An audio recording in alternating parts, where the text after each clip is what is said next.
današnjoj prezentaciji ću vam pokazati kako da postavimo određenu sliku da nam bude pozadina na svakom slajdu.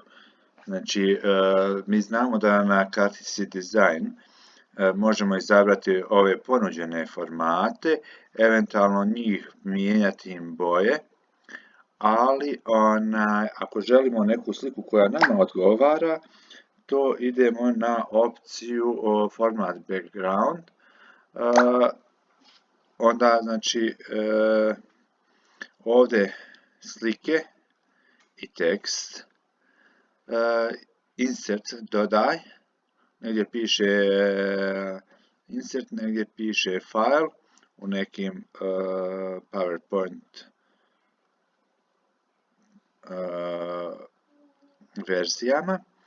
Znači izaberemo file koji želimo, evo ja želim taj neki mlin da izaberem i on nam stoji tu.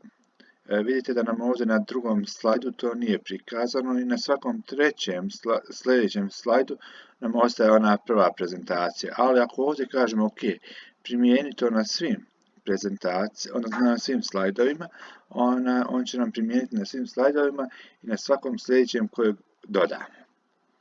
Toliko za danas. Eto, doviđenja i prijatno.